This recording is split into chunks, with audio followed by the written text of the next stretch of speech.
Son las 12 del mediodía, seguimos aquí en el Movistar Centra, en el tercer día del Be New Digital Industry.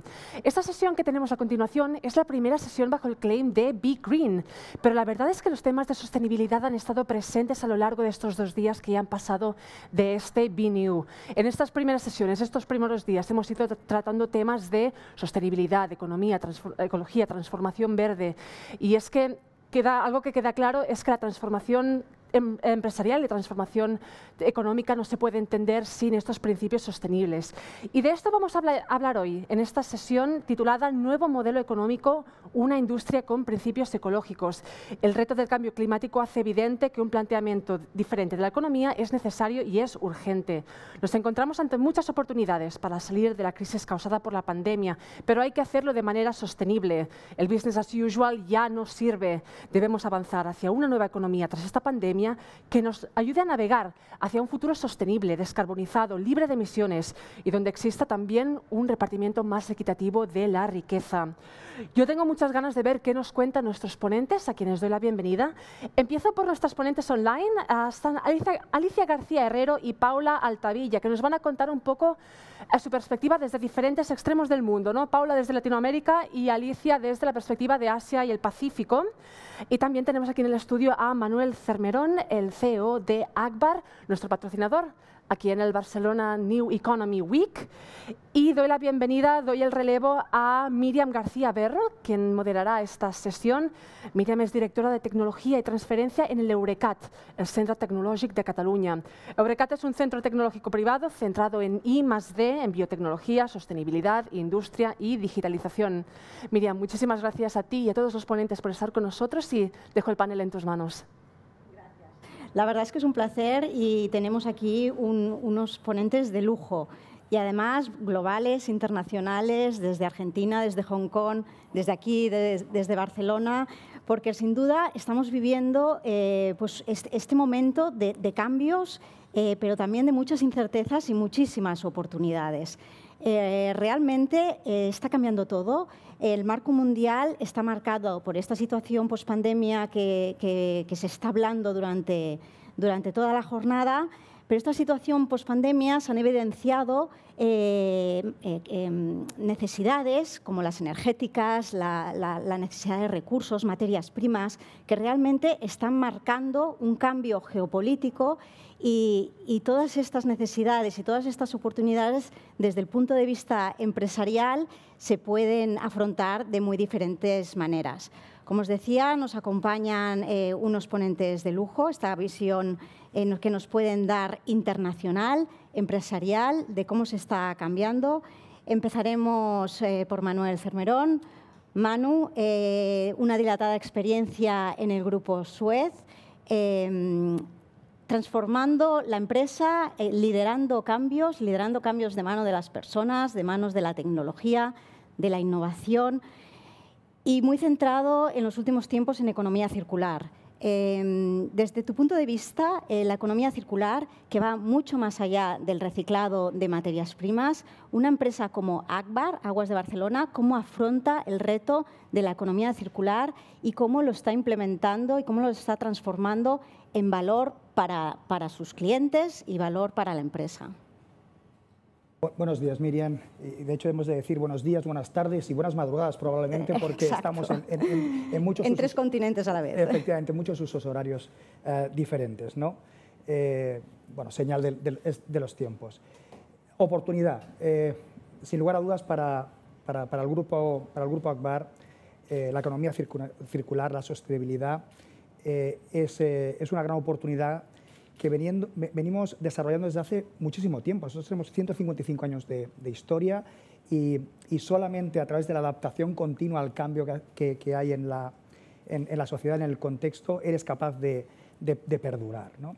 En cuanto a oportunidad, yo diría que básicamente son dos planos en los que me gustaría comentar, ¿no? El primero es el más vinculado a la operación del propio grupo, donde sin lugar a dudas hay una oportunidad en ser neutrales absolutamente en cuanto a emisiones, en proponer usos diferentes del agua con la reutilización y donde aprovechar materia prima embebida en el agua que hemos desbebido y llega a la depuradora, también es una grandísima oportunidad. Por tanto, en esa primera dimensión existe una oportunidad, primero, de seguir avanzando en nuestra neutralidad para llegar a ser, yo diría que, mitigadores de huella de otros, porque hemos superado ya nuestro primer cero, ¿no? Primer punto. Segundo punto es el agua. El agua merece una segunda vida. Le implementamos muchísima tecnología, aplicamos muchísima tecnología, conocimiento, no solamente al tratamiento del agua para potabilizarla y que sea alimento a la hora de consumirlo, ¿no?, con esa calidad alimentaria, sino que además, una vez la hemos consumido y la hemos utilizado y llega a las estaciones, pues, de tratamiento de agua residual, aplicamos tecnología, aplicamos conocimiento, muchísima energía y devolvemos en perfectas condiciones al medio ese agua que, sin lugar a dudas, podría tener una reinyección en el sistema y ayudarnos de manera sistemática, pues, a paliar un estrés hídrico cada vez más evidente con la situación de cambio climático que estamos viviendo y de eventos extremos, tanto de sequía como de inundación, en cuanto al recurso agua. Esto diría que es brevemente el primer resumen en cuanto a esta dimensión del agua como recurso y cómo operamos nosotros y gestionamos ese recurso para aportar el máximo valor a la sociedad. El segundo es motor de tracción para proyectos de economía circular. Una vez sales de las fronteras de tu organización y te sitúas en un plano de visualizar territorialmente los recursos y las oportunidades que esos recursos, a veces residuos para algunas industrias que se convierten en materia prima para otras, esa capacidad que tenemos de leer el territorio, esa capacidad que tenemos de aunar fuerzas como organización y de aliarnos, ¿no?, Objetivo de Desarrollo Sostenible número 17, de alianza permanente con la industria, pues nos permite generar proyectos de valor donde la economía circular es una realidad. Hay numerosos ejemplos que podremos ir comentando progresivamente. Estos dos planos, Miriam. Muy bien, muchísimas gracias, Manu. Paula Altavilla, que es CEO y Country Manager de Argentina, Paraguay y Uruguay de la empresa Schneider Electric. Schneider Electric se ha posicionado como la empresa más sostenible del mundo, según el Corporate Knights del año 2021. Ha alcanzado este puesto escalando desde la posición número 29 del año pasado. Paula, ¿cómo lo habéis hecho? ¿Cómo habéis conseguido asumir este reto y realmente posicionaros como la empresa más sostenible del mundo? Bueno, buenas tardes y muchísimas gracias por esta invitación a participar de este panel. Es un placer para mí poder contribuir este pequeño testimonio.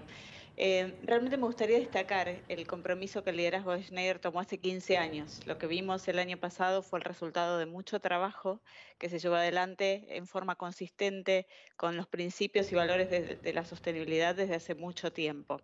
Desde aquel momento en el que se tomó esta decisión, se trabajó internamente para desarrollar una cultura comprometida 100% con la sostenibilidad en el sentido más amplio de la palabra, que posteriormente, digamos, más recientemente, están siendo contemplados esos principios en los ODS que abrazamos y que también forman parte de las nuevas metas que vamos revisando y nos vamos poniendo todo el tiempo.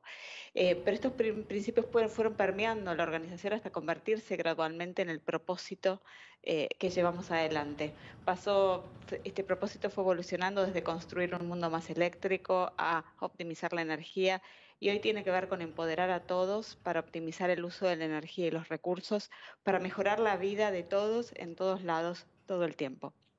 Schneider es una compañía que combina productos conectados, sistemas, software y servicios en soluciones a medida para la gestión eficiente de la energía, desde el lugar en el que se genera hasta que se consume en industrias, centros de datos, edificios, hogares.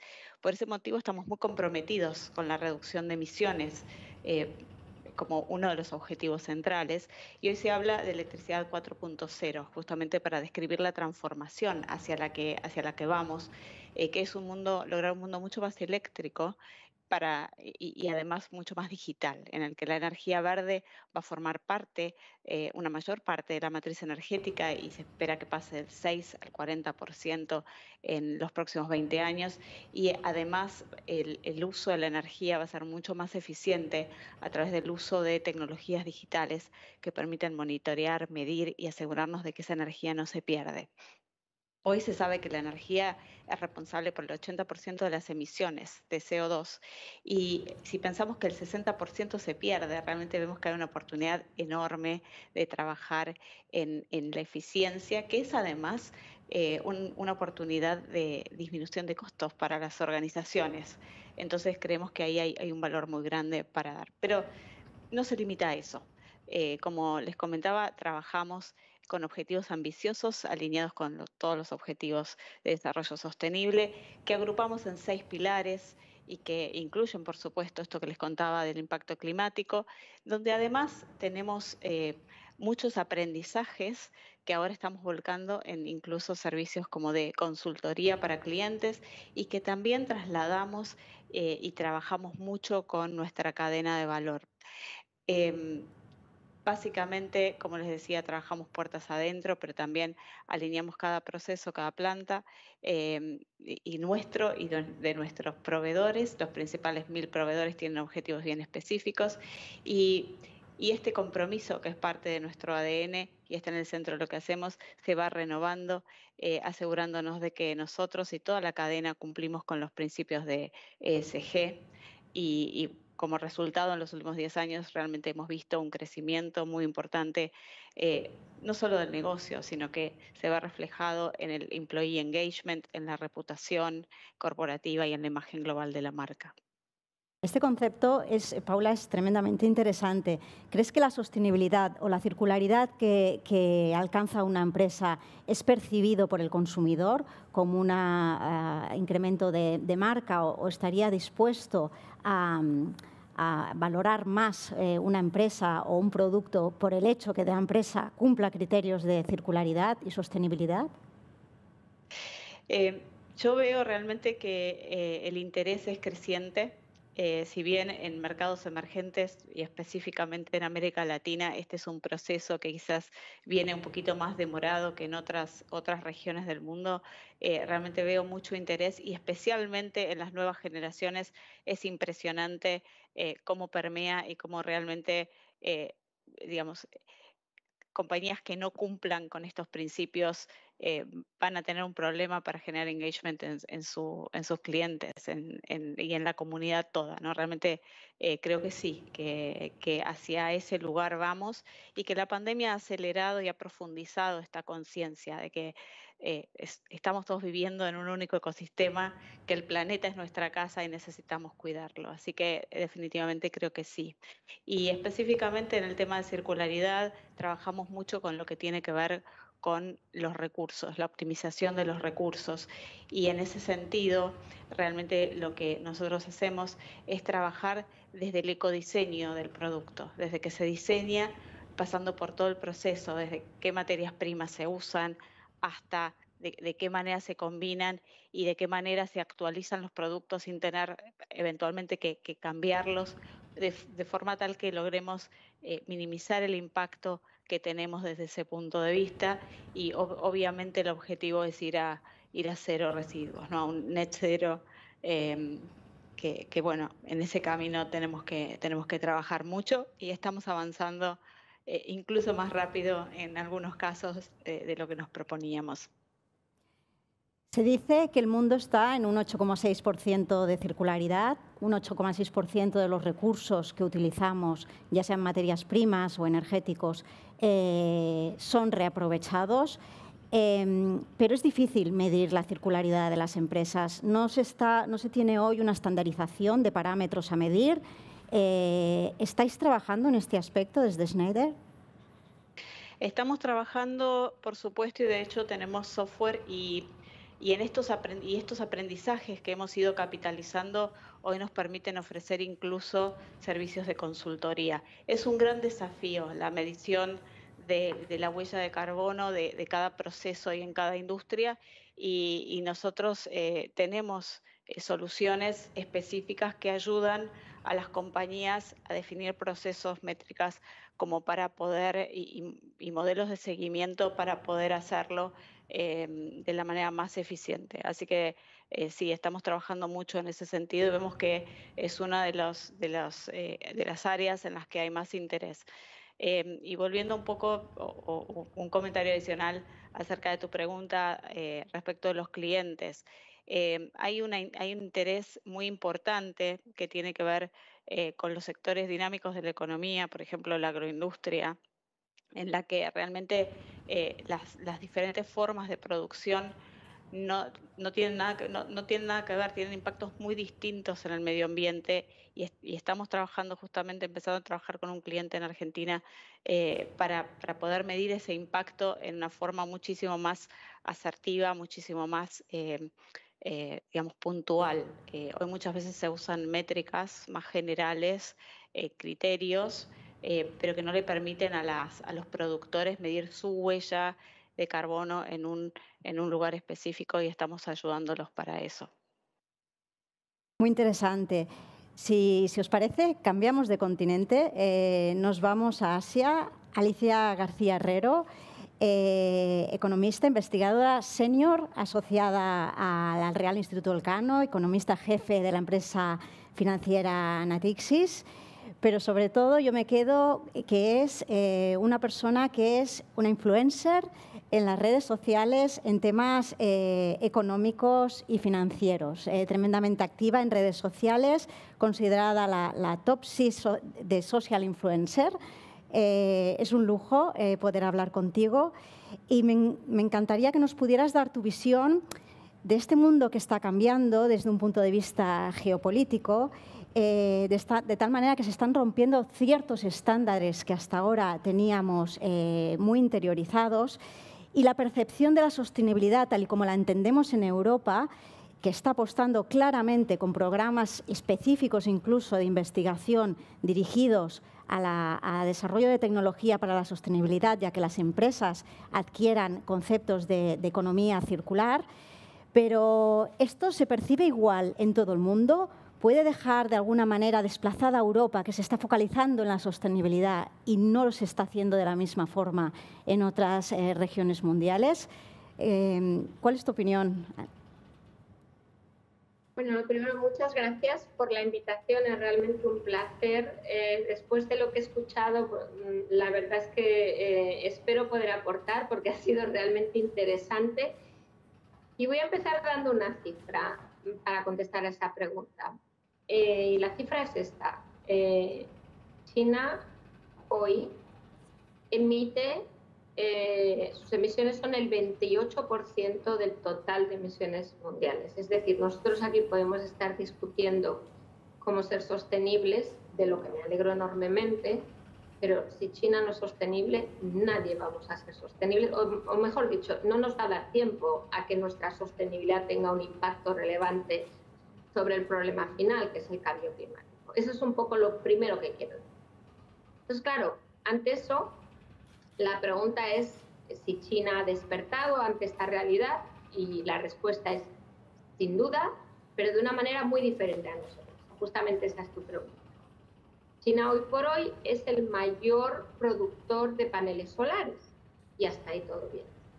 El mayor productor, ya casi, el mayor productor de turbinas, es decir, en el ámbito de la energía solar y de la energía eólica.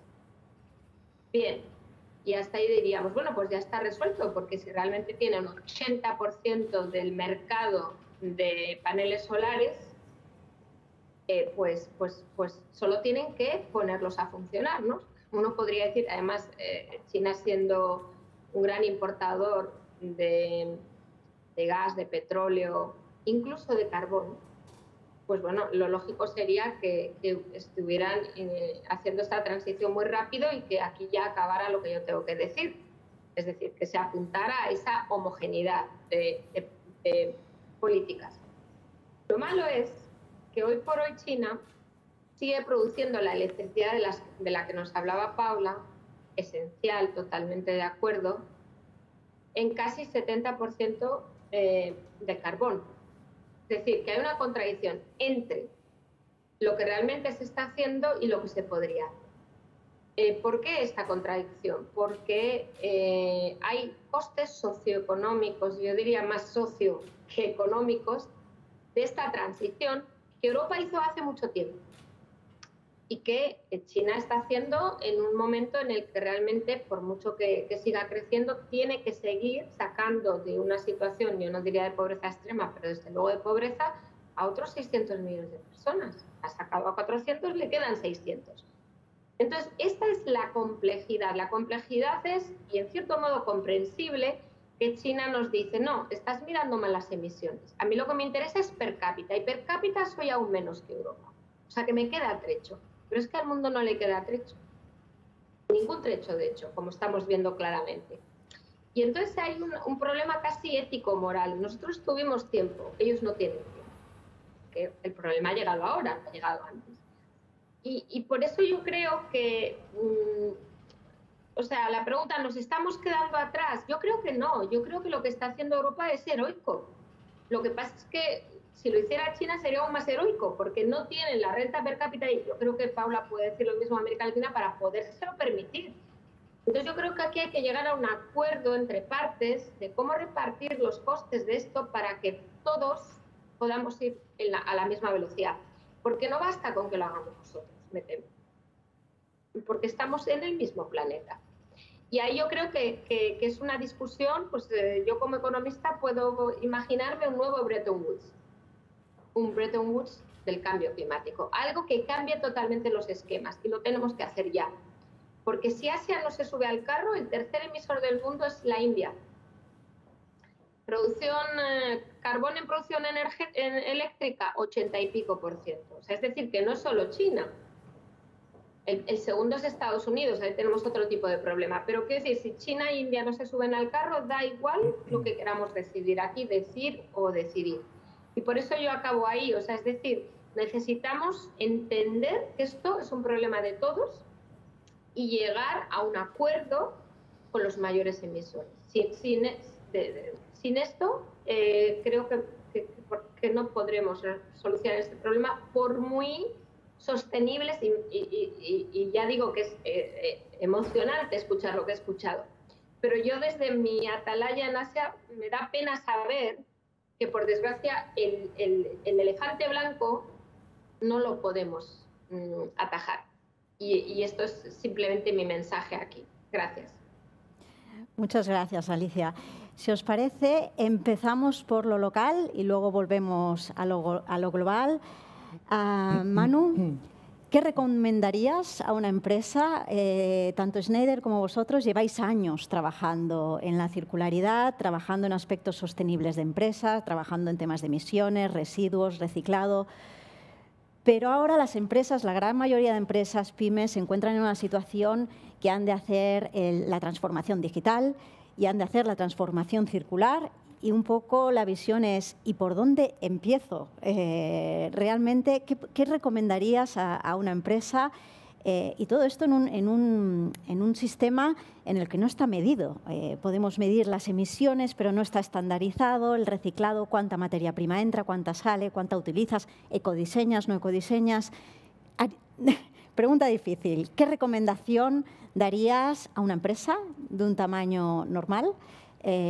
¿Por dónde empieza? Bien, la pregunta la verdad es que no tiene una respuesta ni directa ni fácil, ¿no? En primer lugar, porque todo lo que tiene que ver con circularidad, con sostenibilidad, depende enormemente del territorio en el que actúes, ¿no? Tienes unos recursos, tienes unos condicionantes a tu alrededor que marcan clarísimamente el acceso con mayor o menor dificultad pues, a ciertas fuentes, ya sean de energéticas, ya sean de materia prima, que te facilitan o te complican el diseño de tus procesos. Por tanto, lo primero que hay que tener muy claro es que hay que mirarse el territorio. Coincido plenamente con la reflexión que nos hacía Alicia, que nos deja, vamos a decir, de entrada, ¿no? Cuando te ponen la realidad del 28% por delante y te ponen un número tan sumamente gigantesco, te ponen en alerta, ¿no? Y si me permites, incluso hasta en tensión, decir, bueno, parece que no tenga solución. Dicho esto, y viendo ese número macro, no hemos de olvidar que los impactos son locales también. Es decir, la biodiversidad no es un concepto etéreo distribuido en el mundo, sino que está localizado, territorializado, y hay elementos para actuar, para preservar esa biodiversidad, que al final redunda en una mejor salud del ecosistema, que acaba, evidentemente, mejorando la salud ambiental del mundo y, por lo menos, paliando parcialmente o haciendo mucho más lento la degradación para que tengamos tiempo para llegar donde tenemos que llegar. Dicho esto, el reto es mayúsculo y efectivamente estoy de acuerdo que hay que seguir perseverando. Volviendo a la pregunta, ¿no? La localidad, lo territorial, hay que mirarse muy bien, primero, el acceso a tus recursos. Esa es la primera recomendación. Y cada uno tendrá un escenario completamente diferente del cual debe ser consciente. Tiene que levantar la mirada y ver en su ecosistema y tejido productivo qué tiene disponible que hasta la fecha no había considerado. Porque puede haber un teórico residuo de un proceso industrial que sea materia prima, sin lugar a dudas, para otro. Y ejemplos tenemos. En el agua residual, pues de encontrar una cosa que tiene un nombre raro, que es polifenol, ¿no? Un polifenol en el agua residual que lo extraes, lo procesas, o un ácido graso volátil, o algo más fácil, el fósforo en formato estruvita, que esto es pues para el abono, igual que tenemos en el agua materia embebida que se puede reaprovechar, lo hay, si no directamente en tu proceso productivo, en procesos productivos que tengas en tu ecosistema próximo, ¿no? Vamos a decir que de kilómetro cero. Por tanto, la primera recomendación sería, vamos a mirarnos desde el punto de vista de recursos, qué acceso tengo que hasta la fecha no he considerado, primero. Segundo, evidentemente, es entrar en el diseño y rediseño de tus procesos, ¿no? Y el integrar de manera sistemática la sostenibilidad como un elemento troncal en el proceso de fabricación, de diseño, de producción y de mantenimiento. Tienes que pensar en la cadena, en el ciclo completo de vida de tu producto o de tu servicio. Y a partir de ahí, pues perseverar, ¿no? Y el mercado lo está reconociendo, no es una opción el no integrar la sostenibilidad, la economía circular en los procesos productivos, no es una opción ya.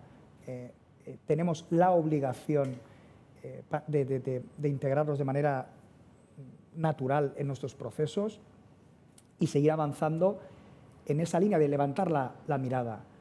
Colaboración, desarrollo de tecnología, desarrollo de conocimiento, esta participación público-privada para hacer tractor de proyectos.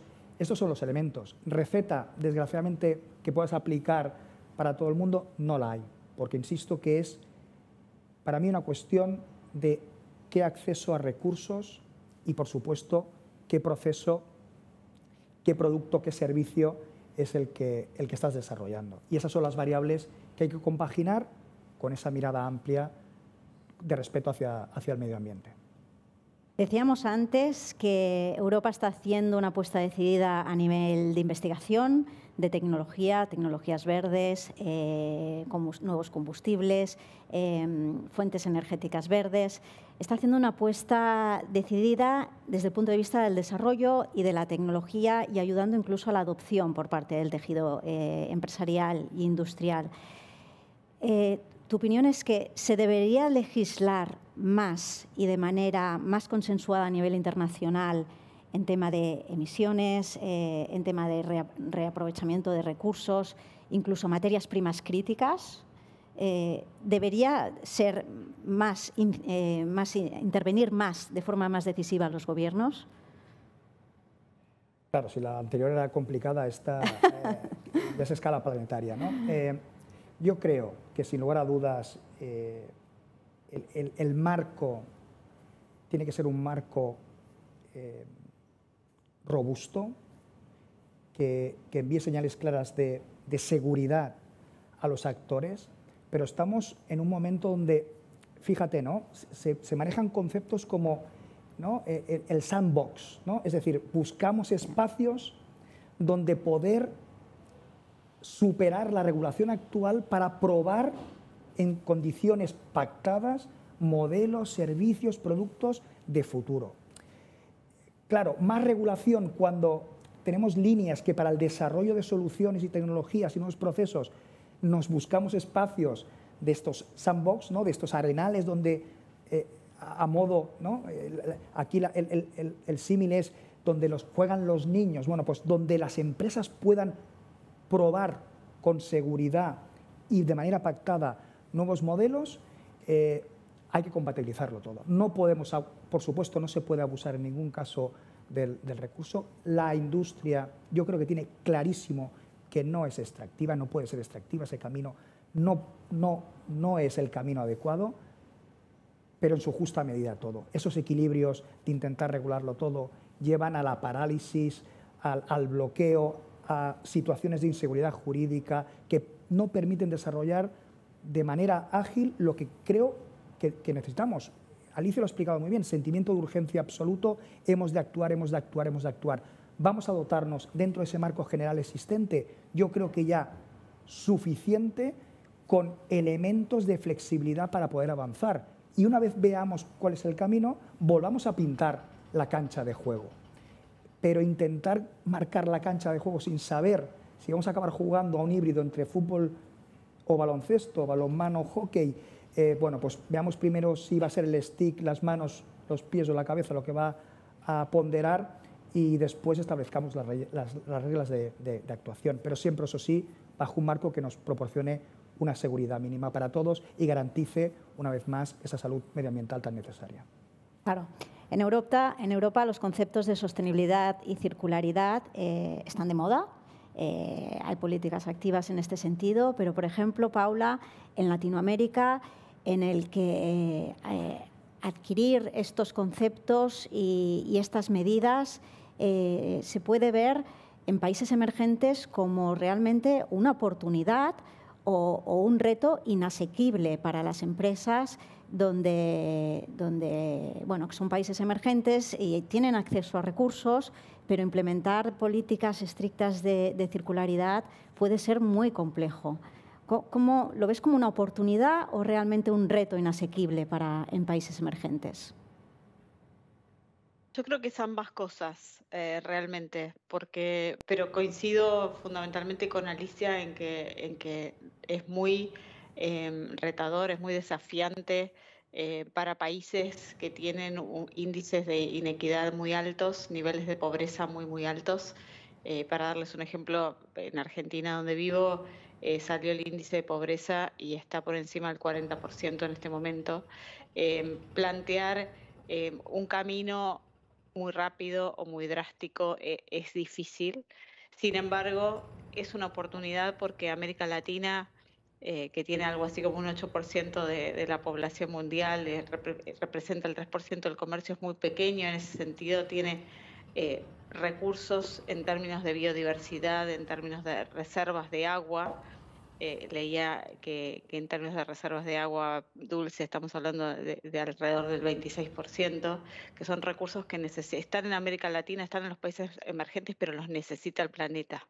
Entonces, desde ese punto de vista, creo que hay una oportunidad muy grande, pero coincido en que necesitamos trabajarlo en conjunto con otros países. Lo que sí veo también es un interés muy importante de parte de las compañías que están en estos sectores dinámicos que exportan y que se encuentran con que para poder acceder a líneas de financiación, a inversores, a mercados, es cada vez más importante cumplir con muchos de estos principios de sostenibilidad y principios de circularidad, y eso empieza a ser un requisito para estas compañías que están en mejores condiciones para cumplirlos. Y esas compañías pueden ser un traccionador de sus cadenas de valor para hacerlo, y entonces se empieza a generar un círculo virtuoso que eventualmente nos va a llevar a estar en estándares similares con el resto del mundo, más lentos, con más esfuerzo, y creo que ahí hay que poner foco porque la oportunidad desde el punto de vista de esos recursos que existen es importante y no deberíamos dejarla pasar, no deberíamos desaprovecharla. Alicia, ¿quieres añadir algo? Países emergentes, la oportunidad, reto inasequible, oportunidad para países emergentes. Yo creo que depende mucho también de qué país estamos hablando. Es decir, hay países que su situación también puede ser favorable porque realmente pueden leapfrog, es decir, de una situación muy perjudicial de combinación energética, pues pueden decidir que la inversión que han hecho es tan poca que ahora invertir en renovables es algo que pueden hacer. Es decir, depende mucho del país, no todo el mundo está en la misma situación. Un país como Indonesia, que exporta carbón, ya no solo que tenga que hacer su propia transformación, sino que se le acaban las exportaciones de carbón. Es decir, cada uno está en una situación. Pero es que yo creo que es un poco como el COVID, si me permitís. Todos estábamos en situaciones diferentes, pero si todos hubiéramos cooperado, la solución habría sido más rápida. O sea, yo aquí lo que quiero poner encima de la mesa es la necesidad de la cooperación. Sin esa cooperación, solo porque unos pierden más pueden retrasar el proceso, y es mucho más inteligente, en cierto modo, aunar costes y beneficios y repartirlos. O sea, esta es realmente la filosofía que debería de empujarse en este sentido. Y yo sí que creo que el mundo emergente tendría que ser apoyado por el resto.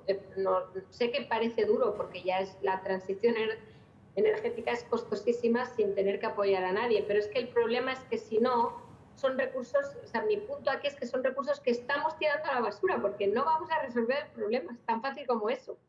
A veces es mejor resolverlo en otro sitio, aunque sí que estoy de acuerdo que hay efectos locales, sin duda, pero el aumento de la temperatura, eso no es local, eso va a ocurrir o sí, y no, en cierto modo poco importa quién emita, ¿no? Entonces, ese era el punto que yo quería hacer.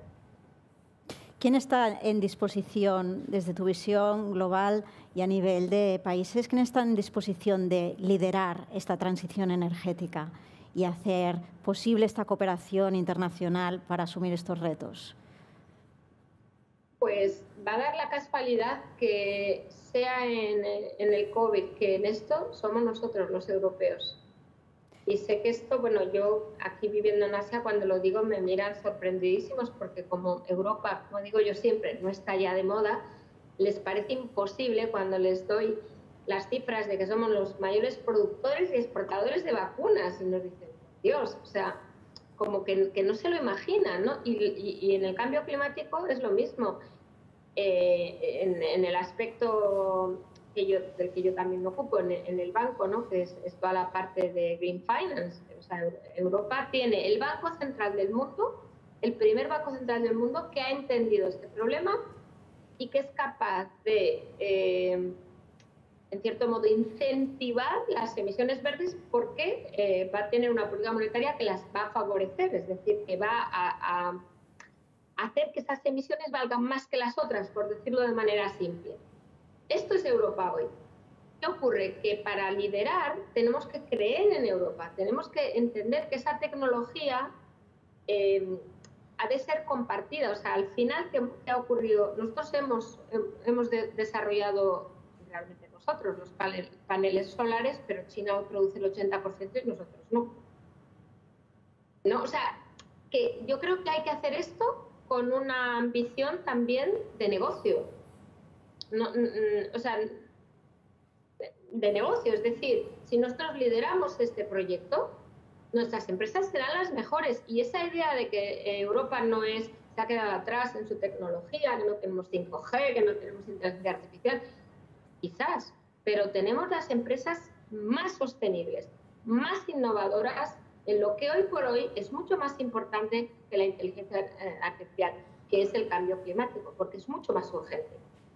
Y eso es lo que yo vendería como europeo, pero en cierto modo veo que no lo estamos haciendo y yo creo que deberíamos hacerlo. Y aquí tenemos 2 empresas y podríamos nombrar muchas más, de las que estoy muy orgullosa como europea. Es decir, tenemos que empujar estar en el liderazgo de este proceso. Y aunque haya que ser generoso, será bien invertido, porque cuanto más países sean sostenibles, nuestras empresas podrán hacerlo mejor en esos países.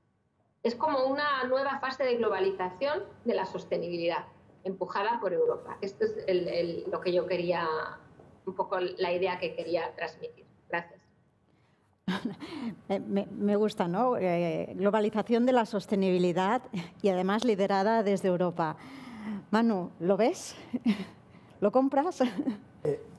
Estoy absolutamente de acuerdo en que el problema es un problema planetario, de escala planetaria, por tanto hay que tener una visión muy sistémica de las soluciones.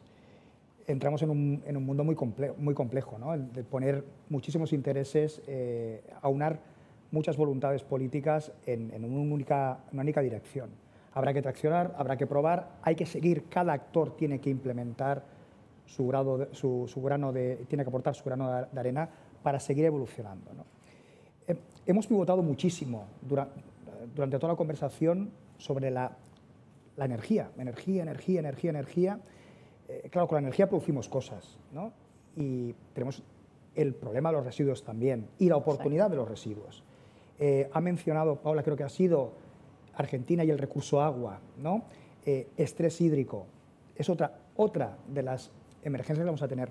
Por tanto, ¿por qué hago esta reflexión? Porque no todo es el balance energético, por supuesto, que es clave y central, pero olvidemos que para seguir produciendo energía hemos de ser capaces de beber, porque sin beber no somos capaces de subsistir, ¿no? Y después intentemos no quedar enterrados, ¿no?, de residuos.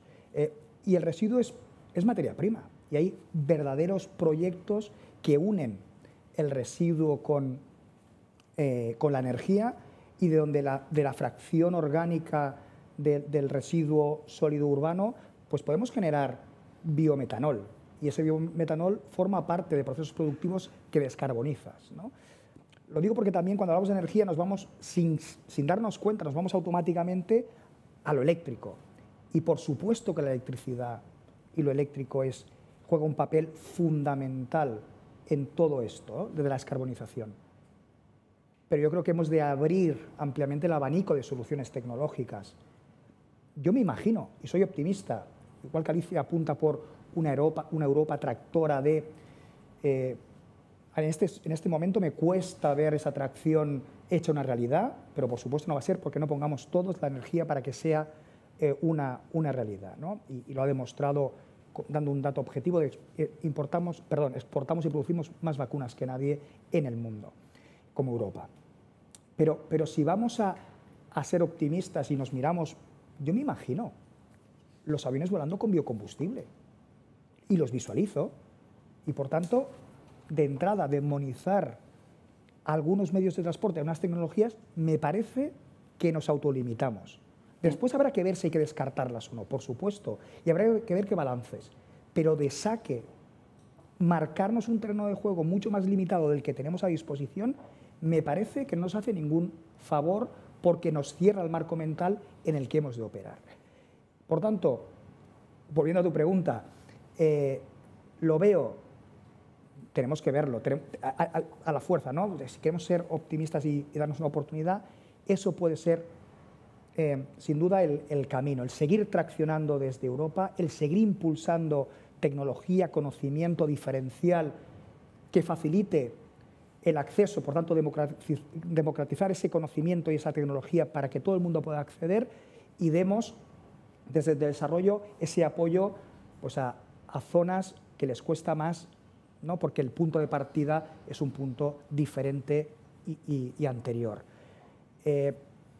Vamos a seguir, ¿no? Europa está empujando, los programas de desarrollo de conocimiento y tecnología apuntan claramente en esa línea, la taxonomía que ha sacado Europa al respecto de la ecología es otro paso más hacia adelante para intentar pues, establecer unas líneas y un marco superior que nos permita a todos avanzar.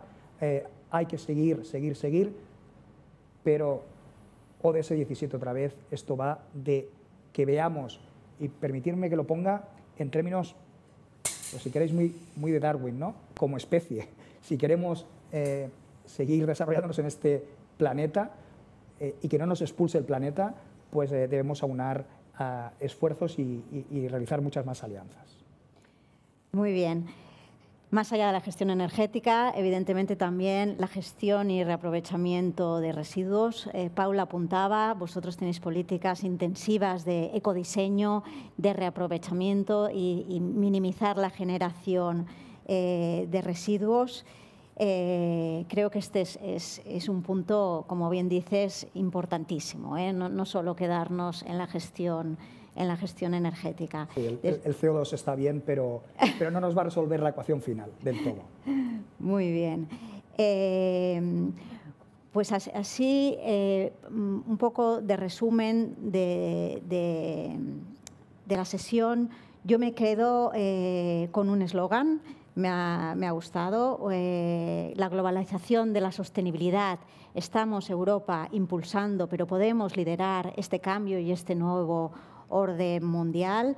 El balance no solo de la gestión energética, sino también de la gestión de los residuos, minimización de residuos y también, que nos ha dicho, minimización del uso de materias críticas, como por ejemplo, esto puede ser un problema muy asociado, la gestión energética nos está conduciendo a la electrificación, baterías, pero para hacer baterías eficientes estamos consumiendo lo que se llaman critical raw materials, materiales escasos y contaminantes. Entonces, esto es una pescadilla que se muerde la cola. Me quedo también con la gran oportunidad de los países emergentes de adoptar políticas de circularidad dentro de las empresas como oportunidad para dar, igual que se ha hecho con la digitalización, un paso decidido adelante y avanzar en un mundo menos polarizado, con más equidad. Y también me quedo con el concepto de que, además de que es una gran oportunidad para los países emergentes, necesitamos mucha colaboración a nivel global. Alicia lo destacaba, o colaboramos, los europeos hemos empezado antes y hemos tenido más tiempo y estamos liderando. Los países emergentes no tienen tanto tiempo, pero han de ser conscientes de esta necesidad y necesidad de hacerlo a nivel global y colaborativo, incluso estableciendo acuerdos de marco mundial para conseguir afrontar este reto.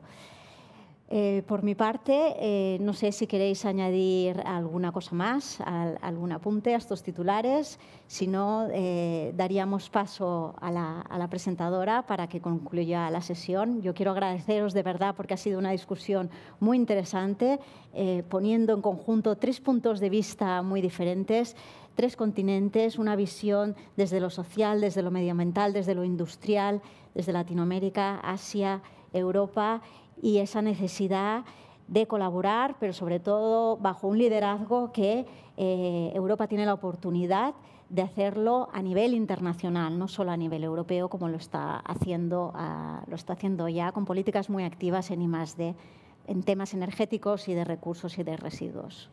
Simplemente acabar y finalizar agradeciendo la oportunidad de poder reflexionar, compartir efectivamente con 3 ópticas desde ángulos bien diferentes, complementarias absolutamente, y que yo creo que efectivamente con esa visión transversal de que el reto es mayúsculo, pero la oportunidad también, y que vamos a por ella, ¿no? Por tanto, muchísimas gracias. Pues muchas gracias a los 3. Muchísimas gracias, Muchas Miriam. Gracias, ha sido un placer. Un placer. Muchísimas gracias, Miriam, y muchísimas gracias a todos los ponentes, porque el tema de la transición ecológica es un tema prácticamente inacabable, con múltiples dimensiones, pero creo que hemos tocado todos estos temas de una forma transversal y de una forma, digamos, en las que seguro que iremos profundizando en los próximos días también. Yo me quedo quizás con 3 conclusiones. La primera es que, como comentaba Manuel, la circularidad, la innovación no es una opción, y no hay sector que se escape de ella. Luego quizás que la transición ecológica tiene que ser justa, tiene que ser equitativa, no puede dejar a nadie atrás. Y luego, sin duda, que la cooperación internacional es clave en este mundo tan interconectado y de tantas interdependencias en las que vivimos. Así que muchas gracias de nuevo. Nosotros ahora nos damos una pequeña pausa en el BNew Digital Industry, pero ahora mismo va a empezar otra Inspirational Talk, precisamente sobre el impacto ambiental del mundo de la moda, con el título Si no eres parte de la solución, eres parte del problema, con Javier Goyeneche, Fundación de EcoAlf.